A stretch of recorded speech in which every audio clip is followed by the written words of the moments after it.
Welcome to accounts classes.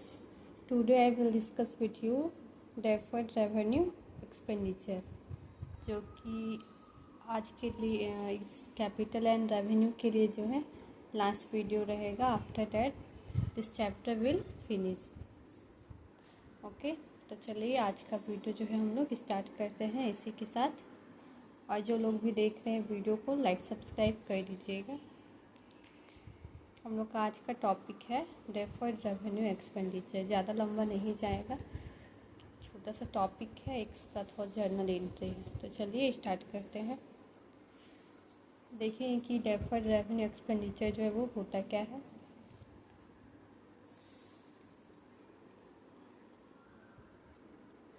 Deferred revenue expenditure, इसके बारे में समझेंगे कि क्या होता है. There are certain expenditures which are revenue in nature, but the benefit of which likely to be derived over a number of years. Means कुछ ऐसे व्यय हैं जो कि नेचर में रेवेन्यू है, राजस्व बोलते हैं इसको हिंदी में.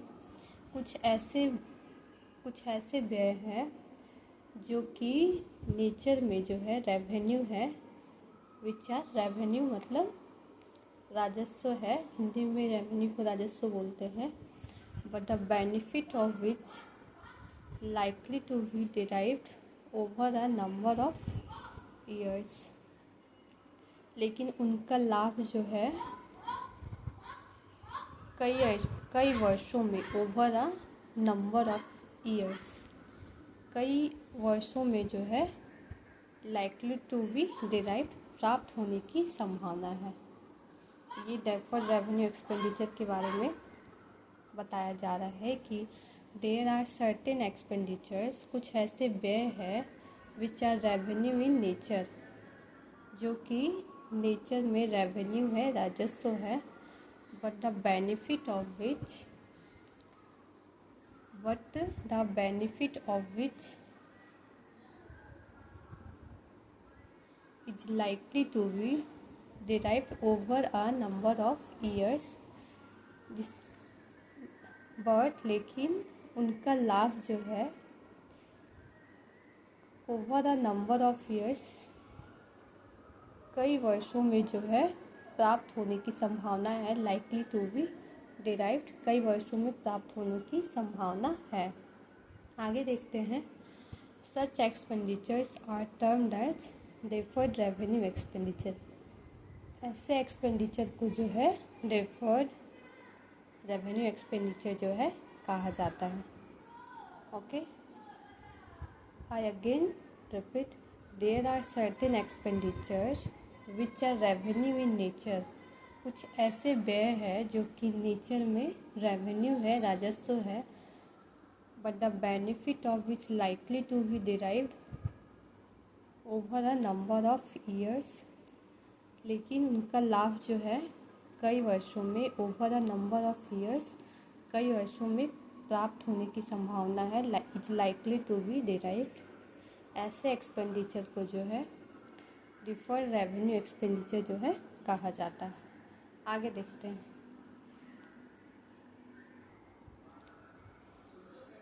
The benefit of such an expenditure generally last between 3 to 7 years. Means इसी तरह the benefit of such an expenditure generally last between 3 to 7 years. ऐसे एक्सपेंडिचर का लाभ जो है सामान्य तौर पर 3 to 7 years मतलब 3 से 7 साल के बीच में जो है रहता है. ये कुछ इसके ईयर्स के बारे में बता रहा है कि the benefit of such an expenditure, ऐसे एक्सपेंडिचर का लाभ जो है सामान्य तौर पर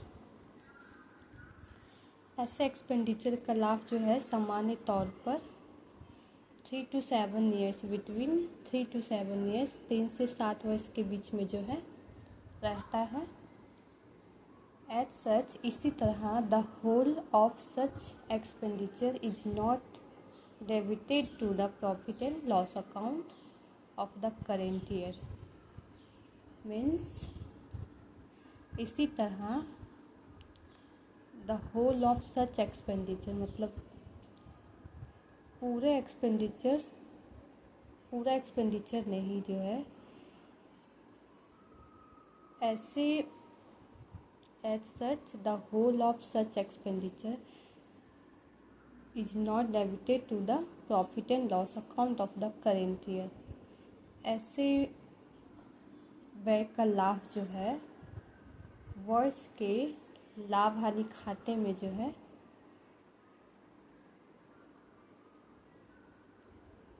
चालू वर्ष का जो लाभ हानि खाता होता है उसमें जो है डेबिटेड नहीं किया जाता है। एज सच, इसी तरह the whole of such expenditure is not debited to the profit and loss account of the current year. इसी तरह the whole of such expenditure, the whole मतलब पूरा, ऑफ ऐसे एक्सपेंडिचर का जो है पूरा व्यय जो है चालू वर्ष के लाभ हानि खाते में पूरी को जो है डेबिटेड नहीं किया जाता है, वही बता रहा है। But spread over the years for which the benefit is likely to last. But spread over the years, लेकिन वर्षों में फैलाया जाता है। स्प्रेड मतलब होता है फैलाना, but spread over the years वर्षों में फैलाया जाता है, जिसके लिए benefit is likely to last, जिसके लिए जो है benefit is likely to last, लाभ जो है वो लास्ट होने की संभावना है। आगे देखते हैं।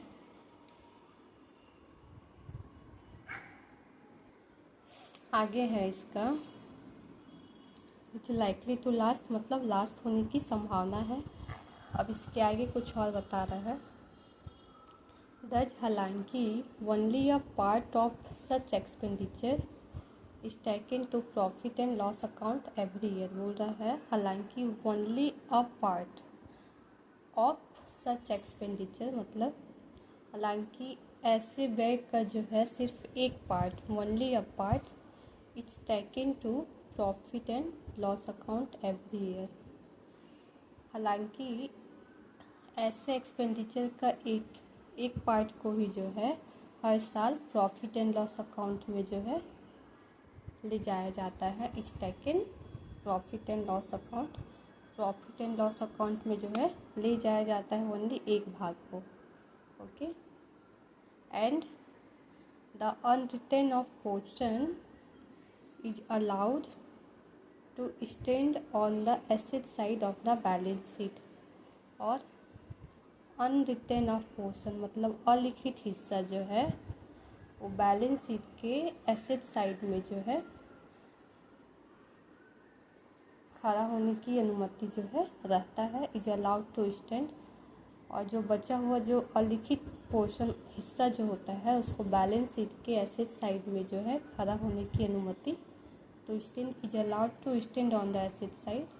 बचे हुए हिस्से को जो है एसेट साइड में खड़ा होने जो है अनुमति रहता है, to stand, to allowed asset side. सिर्फ बचे हुए अलिखित हिस्से को जो है एसेट साइड में ले जाया जाता है, टू अलाउड टू स्टैंड। कुछ एग्जाम्पल भी दे रहे हैं। For example, a firm spent a huge amount of ₹2 lakh on advertising to introduce a new product in the market। Means example के रूप में बोल रहा है कि कोई एक फर्म है वो एक बड़ा अमाउंट मतलब कि ₹2 लाख, हुज अमाउंट मतलब एक बड़ा अमाउंट वो खर्च करता है एडवर्टीजिंग पर, प्रचार करने पर, to introduce a new product का परिचय के लिए या न्यू प्रोडक्ट का प्रचार के लिए जो है मार्केट में, in the market, and it is estimated that,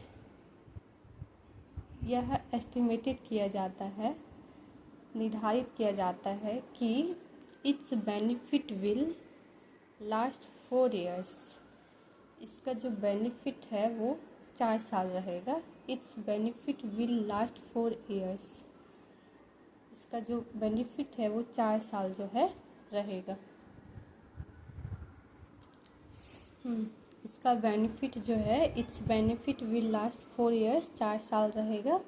in this case, इस केस में जो है ₹50,000 will be charged to the profit and loss account each year for years, for consecutive years। तो इस केस में बताया जा रहा है कि जो ₹50,000 है विल बी चार्ज, ₹50,000 जो है वो चार्ज होगा। कहाँ चार्ज होगा? तो to the profit and loss account each year, प्रत्येक साल प्रॉफिट एंड लॉस अकाउंट में जो है चार्ज होगा ₹50,000। क्योंकि हम लोग ये 50,000 कैसे आया, तो हम लोग अगर ये 2 लाख को जो है कि 50,000 को 4 years से मल्टीप्लाई करेंगे तो 2 लाख आ जाएगा। तो जब यह बोल रहा है कि it's benefit will last 4 years, 4 साल तक इसका बेनिफिट जो रहेगा, तो हम लोग 50,000 को अगर 4-5 में मल्टीप्लाई करेंगे तो 2 लाख आ जाएगा। ओके, तो ये बताया जा रहा है कि in this case ₹50,000 will be charged, ₹50,000 जो है वो चार्ज होगा to the profit and loss account, profit and loss account में ईच ईयर, प्रत्येक साल, फॉर कंसेक्यूटिव ईयर्स के लिए। तो उस केस में जो entry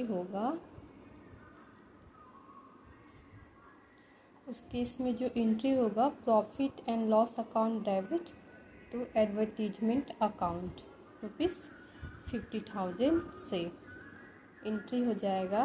the entry will be profit and loss account debit to advertisement account ₹50,000 से, प्रॉफिट एंड लॉस अकाउंट में 50,000 एंड एडवर्टीजमेंट अकाउंट में भी 50,000। और इसका नरेशन दिखाएगा 1/4 of advertisement expenses charged to profit and loss account, 1/4 of advertisement expenses charge to profit and loss account, जो कि ऊपर में भी सेम बताया जा रहा है कि 1/4 जो है एडवर्टीजमेंट एक्सपेंस का प्रॉफिट एंड लॉस अकाउंट में जो है वो चार्ज किया गया या चार्ज होगा। ओके, तो आज के लिए इतना ही था इस वीडियो में। इसके बाद जो है ये चैप्टर जो है हम लोग का वो फिनिश हो जाएगा। ज़्यादा लंबा नहीं था इसके बारे में। उसका कुछ अकाउंटिंग ट्रीटमेंट है, वो भी देख लेते हैं। एक कुछ अकाउंटिंग ट्रीटमेंट है इसका, जैसे कि बता रहा है कि ₹50,000 will be debited to profit and loss account of each year, मतलब प्रत्येक साल जो है प्रॉफिट एंड लॉस अकाउंट में जो है ये 50,000 डेबिटेड होगा। And the balance will be treated as an asset, और बैलेंस जो है वो एसेट के रूप में होगा। The balance will be treated as an asset and so on the asset side, और उसको एसेट साइड जो है दिखाया जाएगा ऑफ द बैलेंस शीट के एसेट साइड में दिखाया जाएगा।